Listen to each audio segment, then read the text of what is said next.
विद्यार्थी मित्रांनो, काल आपण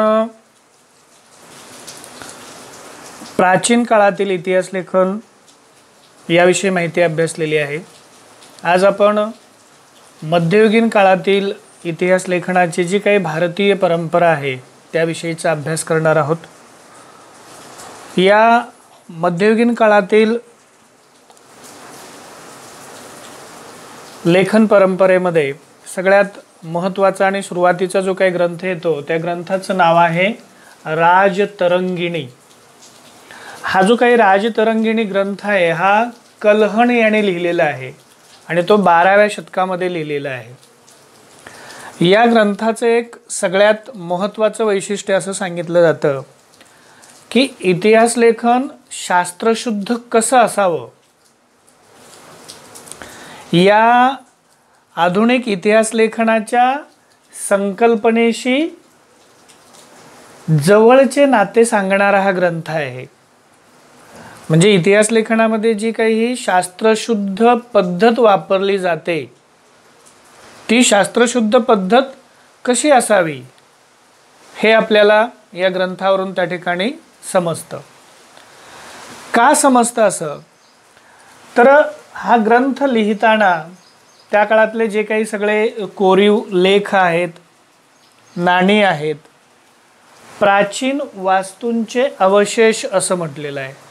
प्राचीन म्हणजे जुन्या ज्या काही वास्तू इमारती आहेत तर त्या इमारतींचे शिल्लक राहिलेले भाग त्याला आपण अवशेष असं म्हणतो। त्याचबरोबर राजकुलांच्या अधिकृत नोंदी म्हणजे राजघराण्यामध्ये जे काही अधिकृत नोंदी केलेल्या असतील त्या नोंदी, स्थानिक परंपरा, ही जी काही सगळी इतिहास लेखनाची साधनं आहेत या सगळ्या इतिहास लेखनाच्या साधनांचा चिकित्सक अभ्यास करून आपण हा ग्रंथ लिहिलेला आहे असा उल्लेख स्वतः कल्हणाने केलेला आहे। त्यामुळे हा ग्रंथ आधुनिक इतिहास संकल्पनेशी जवळचं नातं सांगणारा ग्रंथ आहे असं मानलं जातं। मध्ययुगीन काळातील इतिहास लेखनामध्ये मुस्लिम राज्यकर्त्यांच्या दरबारातील इतिहासकारांचं इतिहास लेखन सुद्धा तेवढंच महत्त्वाचं आहे। कारण मध्ययुगीन कालखंडातील बराचसा कालावधी हा मुस्लिम राज्यकर्त्यांचा होता। त्यामुळं त्या काळामध्येही खूप मोठ्या प्रमाणात ऐतिहासिक लेखन झालेलं आहे। या मुस्लिम राज्यकर्त्यांच्या दरबारातील इतिहासकारांच्या इतिहास लेखनावरती अरबी आणि फारसी इतिहास लेखन परंपरेचा प्रभाव होता। म्हणजे त्यांच्या इतिहास लेखनाप्रमाणे त्या ठिकाणचं लेखन हे केलं जात होतं। या इतिहासकारांमध्ये एक सगळ्यात महत्त्वाचा इतिहासकार आहे, त्याचं नाव आहे झियाउद्दीन बर्णी। तर या झियाउद्दीन बर्णी या इतिहासकाराने तारीख ई फिरोजशाही नावाचा एक महत्त्वाचा ग्रंथ लिहिलेला आहे आणि या ग्रंथामध्ये इतिहास लेखनाचा हेतू काय असावा याचं स्पष्टीकरण त्याने दिलेलं आहे। आपण बऱ्याचदा बघतो की बरेचसे जे काही राजे आहेत त्यांच्या पदरी काही लेखक होते आणि ते राजाची स्तुती करायचे। या पद्धतीनं लेखन कसं होणार आहे, पक्षपाती होणार आहे। त्यामुळं त्याने इतिहास लेखनाचा हेतू इथं स्पष्ट केलेला आहे। झियाउद्दीन बर्णी यांचं म्हणणं असं आहे की इतिहासकाराचं कर्तव्य राज्यकर्त्याचे फक्त पराक्रम आणि त्याच्या कल्याणकारी धोरणाचं वर्णन करून संपत नाही। म्हणजे इतिहासकाराचं एवढंच कर्तव्य नाही। मग इतिहासकाराने आणखी काय केलं पाहिजे, राजांच्या दोषांचं वर्णन केलं पाहिजे, त्याच्या चुकीच्या धोरणाचंही त्याने वर्णन केलं पाहिजे। नुसतं वर्णनच म्हटलं नाही त्याने, त्याचं चिकित्सक विवेचन करणं गरजेचं आहे आणि तरच इतिहासकाराचं जे इतिहास लेखनाचं कर्तव्य आहे ते पूर्ण होणार आहे। केवळ तो एवढ्यावरच थांबत नाही, पुढे जाऊन त्यानं असं म्हटलेलं आहे की त्या त्या कालखंडातील संबंधित ज्या काही विद्वान व्यक्ती असतात, त्या काळातले जे काही अभ्यासक असतात त्या काळातले जे काही साहित्यिक असतात, संत असतात, या सगळ्या लोकांचा त्या काळातल्या सांस्कृतिक जीवनावरती एक प्रभाव पडलेला असतो आणि त्याचा सुद्धा उल्लेख इतिहास लेखनामध्ये झाला पाहिजे किंवा त्याचा सुद्धा विचार इतिहास लेखनामध्ये झाला पाहिजे. आणि या झियाउद्दीन बर्नी यांच्या विचारसरणीमुळे इतिहास लेखनाची जी व्याप्ती आहे ती आपल्याला विस्तारलेली दिसते. म्हणजे कुठेतरी एकाच घटकाचा एकाच बाजूने विचार न करता त्याची दुसरी बाजू सुद्धा इतिहास लेखनामध्ये मांडली गेली पाहिजे आणि केवळ त्यांचंच वर्णन येता कामा नये. त्याच्या आजूबाजूनेही इतर अनेक गोष्टी, अनेक व्यक्ती असतात, त्यांचाही सांस्कृतिक जीवनावरती प्रभाव पडलेला असतो आणि त्याचाही अभ्यास इतिहास लेखनामध्ये होणं गरजेचं असतं. हा एक नवीन विचार झियाउद्दीन बर्नी यांनी मांडलेला आपल्याला दिसून येतो. मुस्लिम राज्यकर्त्यांच्या इतिहास लेखनामध्ये आपल्याला मुघल बादशहांच्या दरबारातील इतिहास लेखनाचाही अभ्यास करावा लागणार आहे. मुघल बादशहांच्या दरबारातील जे कोणी इतिहासकार होते, या इतिहासकारांच्या लेखनामध्ये राज्यकर्त्यांची स्तुती आणि त्या राज्यकर्त्यांबद्दलची निष्ठा दाखवण्याबद्दलच्या गोष्टी आपल्याला जास्त प्रमाणात आढळून येतात. अशा प्रकारचं जे काही लेखन असेल याच्यामध्ये निपक्षपातीपणा येण्याची शक्यता ही कमी आहे. म्हणजे जो कोणी राजा असेल त्याची कृपादृष्टी आपल्यावरती राहावी या दृष्टिकोनातून जरा हे लेखन होत असलेलं आपल्याला दिसून येतं. याच कालावधीमध्ये राज्यकर्त्यांची स्तुती करत असताना, त्यांच्याबद्दलची आपली निष्ठा दाखवत असताना जे काही वर्णन करायचंय त्याच्यामध्ये समर्पक पद्य उतारे वापरले जाऊ लागले. म्हणजे काव्य लेखनाचा अंतर्भाव त्याच्यामध्ये झाला आणि त्याचबरोबर सुंदर चित्रांचाही अंतर्भाव करण्याची पद्धत सुरू झाली. मुघल बादशहांच्या दरबारातील इतिहास लेखनाच्या काळामध्ये पद्य उतारे वापरले जाऊ लागले आणि सुंदर चित्रांचा सुद्धा वापर त्या ठिकाणी केला जाऊ लागला. या कालखंडातील इतिहासकारामध्ये एका इतिहासकाराचा आपल्याला आवर्जून उल्लेख करावा लागेल, तो म्हणजे मुघल साम्राज्याचा जो संस्थापक आहे बाबर. त्यांनी आपलं एक आत्मचरित्र लिहिलेलं आहे. त्या आत्मचरित्राचं नाव आहे तुझुक ई बाबरी. आणि या तुझुक ई बाबरी या आत्मचरित्रामध्ये बाबर यांनी त्याने केलेली जी काही युद्ध आहेत त्या युद्धांची वर्णनं त्याच्यात लिहिलेली आहेत. त्याचबरोबर त्याने ज्या ज्या ठिकाणी प्रवास केलेला आहे त्या सगळ्या प्रदेशांची आणि तिथल्या शहरांची वर्णनं सुद्धा त्याने त्याच्यात केलेली आहेत. म्हणजे त्या प्रवास केलेल्या प्रदेशांची, शहरांची वर्णने, तिथली स्थानिक अर्थव्यवस्था, तिथले रीतिरिवाज, तिथली वनस्पतीसृष्टी, या सगळ्यांची बारकाईने केलेली निरीक्षणे या ग्रंथामध्ये समाविष्ट केलेली आहेत. या पद्धतीनं बाबर यांनी इतिहास लेखन केलेलं आपल्याला दिसून येतं.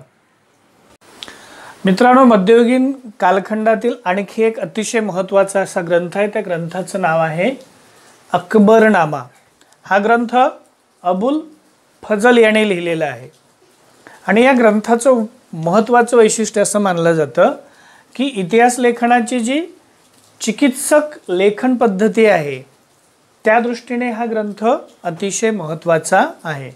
आता ही चिकित्सक पद्धती म्हणजे काय असते, तर जे काही कागदपत्र आहेत, जी काही ऐतिहासिक साधनं आहेत त्याचं व्यवस्थित संकलन करायचं आणि त्याची माहिती जी काय आहे त्याची कसून तपासणी करायची आणि त्याचं लेखन करायचं. याच पद्धतीचा वापर अबुल फजल याने केलेला आहे.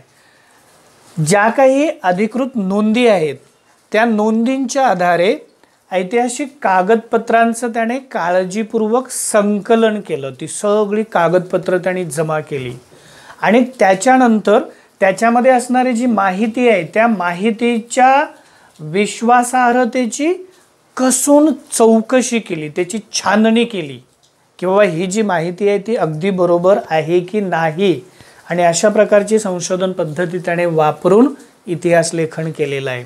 त्यामुळं अकबरनामा हा ग्रंथ पूर्वग्रह विरहित आणि अधिक वास्तववादी आपल्याला त्या ठिकाणी वाटतो, कारण ते लेखन संशोधन पद्धतीचा अवलंब करून केलेलं आहे.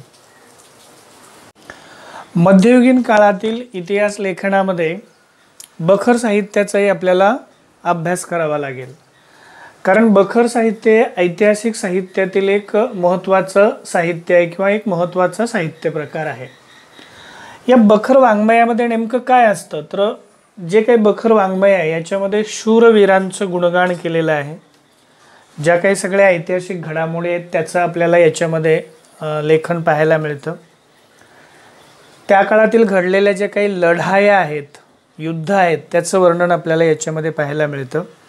त्याचबरोबर जे थोर पुरुष होऊन गेलेले आहेत त्या कालखंडातील, त्यांचीही चरित्र आपल्याला या बखर साहित्यामध्ये अभ्यासाला मिळत असतात.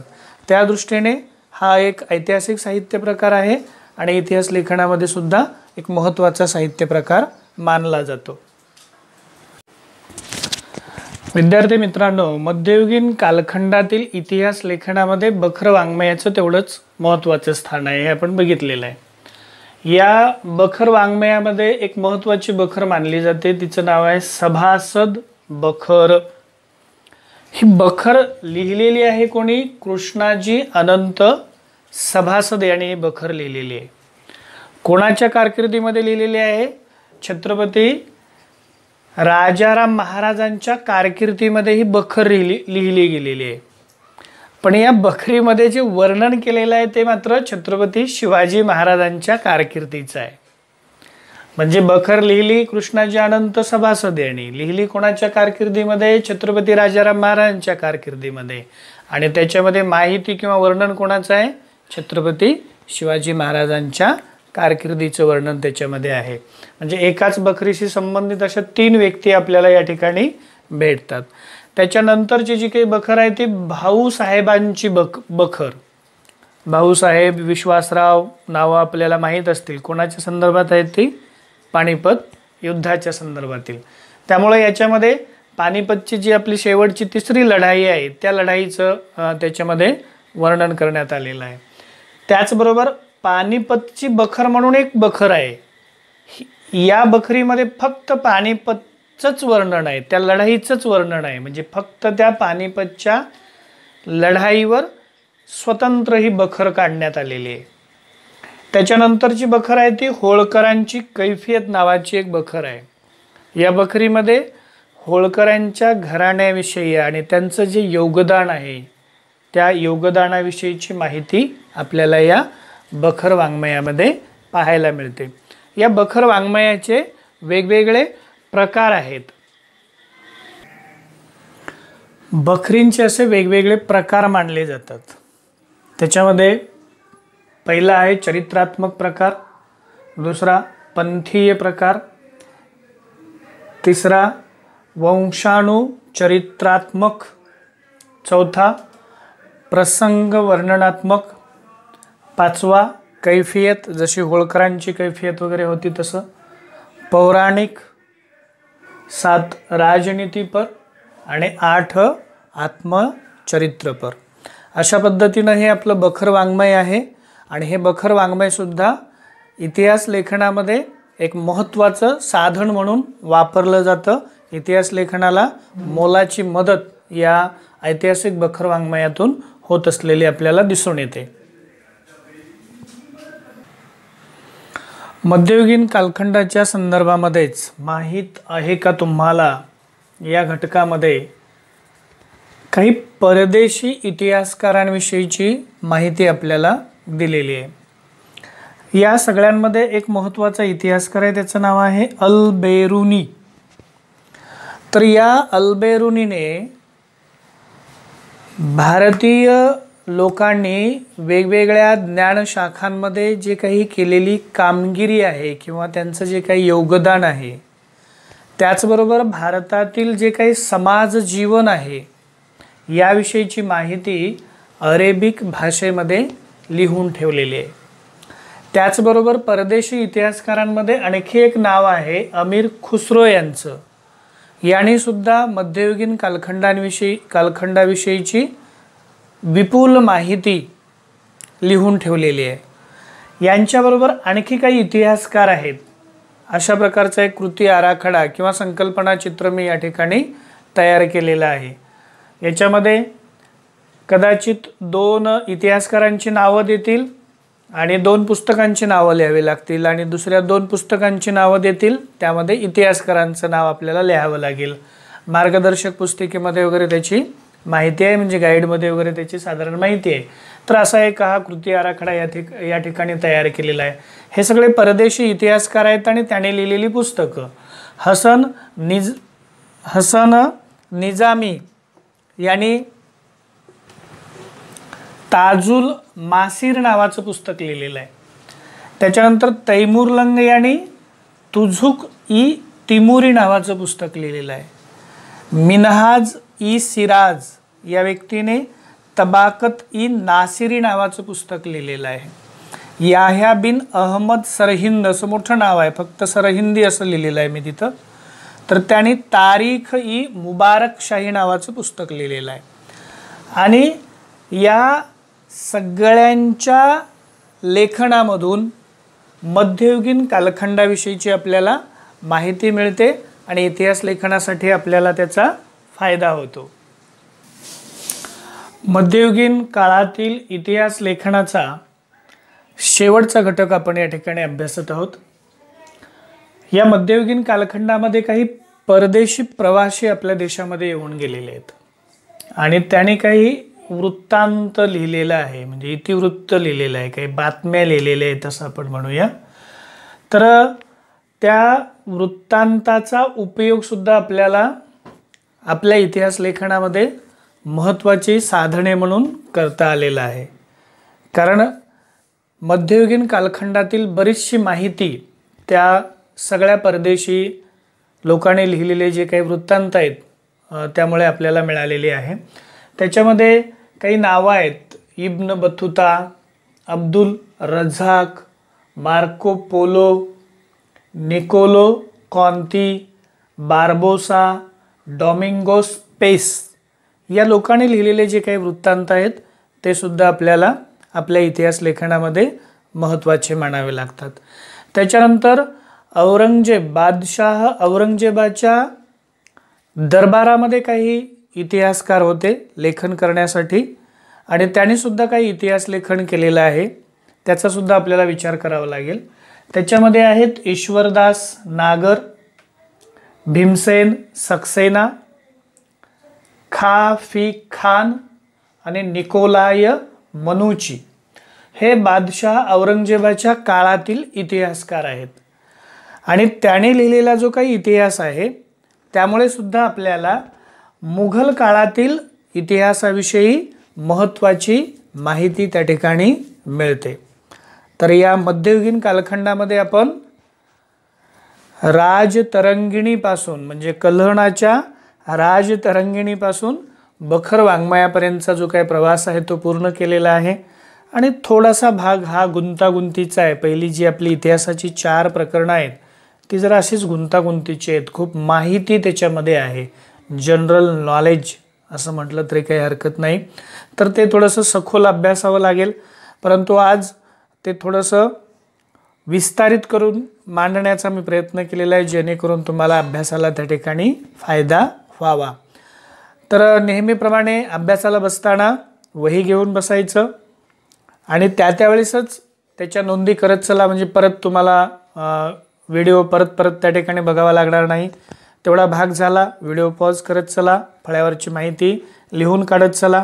ही जर माहिती सगळी तुम्ही एका वहीमध्ये संकलित केली तर इतिहासाचं पुस्तक अभ्यासायची गरज नाही किंवा गाईडचा सुद्धा अभ्यास करायची गरज नाही असं मला वाटतं. पण तुम्ही त्याचा आधार त्या ठिकाणी घेऊ शकता आणि अधिक प्रभावी अध्ययन तुम्हाला त्या ठिकाणी करता येऊ शकतं.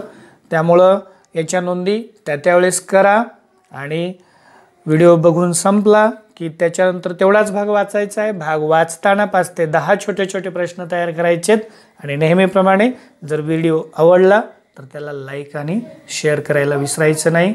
पुन्हा एकदा निरोप घेतो. आपल्या तिसऱ्या भागामध्ये परत भेटूया. धन्यवाद.